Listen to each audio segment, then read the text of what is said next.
Thomas dari jurusan TKP Indonesia.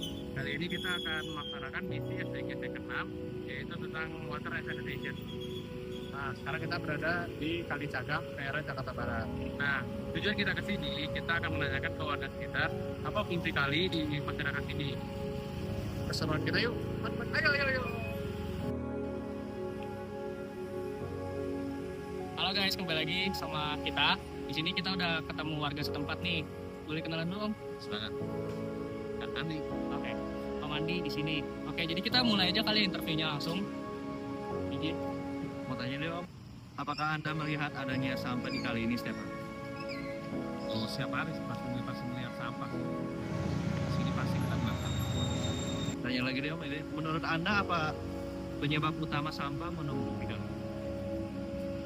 Kalau Om bilang sih biasanya memang kita yang selalu sering buang sampah ya. Kita ini yang buang sampah, jadi hal-hal kecil seperti kayak rokok lah, hal kecil. Pasti kita mati rokok, kita pasti kalau depan kali pasti kita buangnya ke kali. Itu sih problem pertamanya ya. Belum yang ibu-ibu belanja plastik. Kalau ada orang nggak ada sampah gitu, malas buang ke tong sampah, langsung buang ke kali aja. Ya problemnya karena menurut mereka tong sampah itu ya sekitar mereka, karena nggak ada tempat sampah. Harusnya di pojok-pojok atau nggak ya tempatnya nggak ada edukasi sih kalau soal itu sih. Dan ini sudah puluhan tahun mungkin ya kota Jakarta seperti ini. Oke, sekarang masuk ke jawaban ketiga ya. Pertanyaan ketiga, yaitu Om sendiri pernah ngeliat gak sih warga setempat di sini tuh bersih-bersih, dan terakhir kali tuh bersih-bersihnya kapan? Jujur sih lama banget sih. Biarpun ada mungkin sebulan sekali itu pun bukan warga, biasanya dari Pemprov. Ini emang jarang banget ya? Jarang banget buat gue. Pantesan jadi kalau kalinya kelihatannya kotor banget gitu. Ya, Terus ini pertanyaan terakhir nih Om. Menurut Om caranya biar kali ini tuh bisa tetap bersih atau enggak, untuk mengurangi sampah-sampah yang ada di sini tuh gimana ya? kalau menurut gue harusnya Pemprov yang bergerak sih. Warga akan menyontoh, udah pasti mengikuti aturan yang berlaku. Kalau Pemprov ini tidak mau menegakkan peraturan yang sekarang ketat, buat kita mungkin warga akan terlihat seperti ya udah berarti pemerintahnya pun diam aja, warganya pun tidak ikut seperti itu kan. Jadi menurut gua sebenarnya Pemprov itu bisa melakukan setiap hari atau nggak seminggu sekali gitu proses itu kan ada yang dibuat jadwal lah harus gitu, berpola akhirnya untuk pembersihan pertama kali ya. Mungkin gubernur kita yang 2015-16 itu yang mungkin yang memperlihatkan bahwa mereka bekerja gitu, apa setiap minggu mungkin ada, setiap bulan mereka ada kebersihan kali sampai bersih. Berarti jadi kayak intinya tuh warga tuh kemungkinan besar tuh akan mengikuti apa yang pemerintahan itu lakukan lah ya berarti. Yes. Ya udah sih, segitu aja interview kita sama Om Edi ini. Terima kasih guys. Oke, jadi kita baru selesai banget interview Om Andi. Terus kita mau nyari warga setempat lainnya buat kita interview lagi. Ya, sekarang kita akan cari warga-warga lagi. Lanjutkan keseruannya. Kali ini kita akan interview warga sekitar. Sekarang kita bersama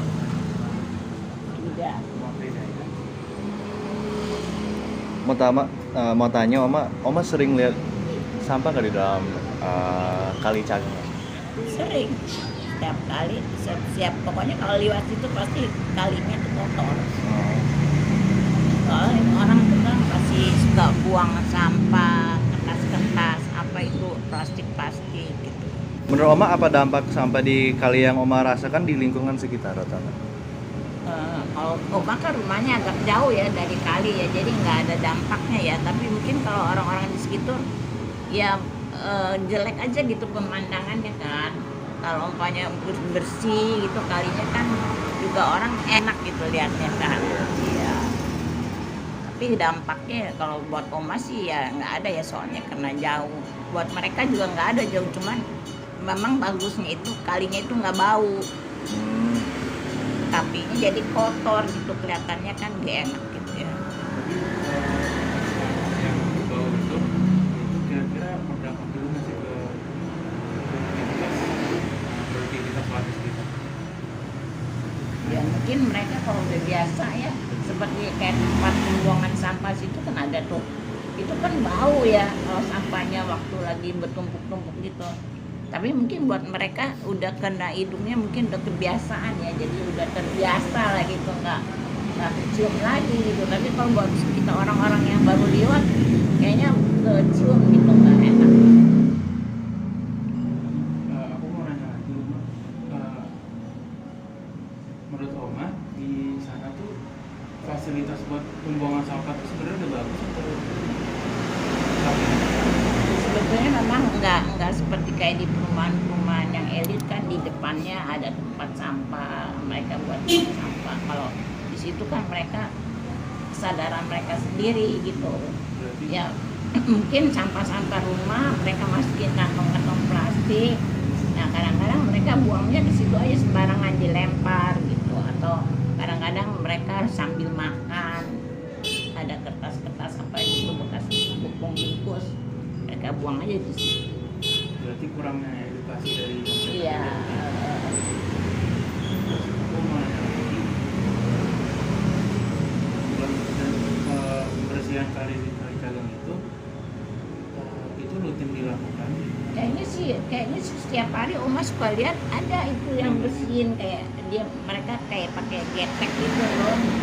Nah mereka tuh bersihin, tapi begitu juga nanti kalau udah mereka buangin lagi gitu. Jadi sebetulnya yang mesti diituin masyarakatnya itu di sekitar situ. Tapi menurut Oma sendiri, itu kali di Cagam itu dia kotornya emang gara-gara masyarakat sekitar atau memang dari atas juga Di sampahnya atas. dari aliran kali kan itu memang kotornya air yang di Kali Cagam itu gara-gara warga sekitar di Kali Cagam juga atau memang dari kali-kali yang di atas itu. Kalau menurut saya sih karena sekitar sepanjang kali itu kayaknya dari warga-warga situ yang suka buang-buang seenaknya aja. Terima kasih Oma ya. Iya. Sekian interview dari kami dari kelompok 6 yang mengambil SDGs ke-6 bertemakan Water and Sanitation. Semoga Kali Cagam ini bisa menjadi lebih bersih daripada sebelumnya di waktu yang akan mendatang. Dan akan tetap terjaga kebersihannya.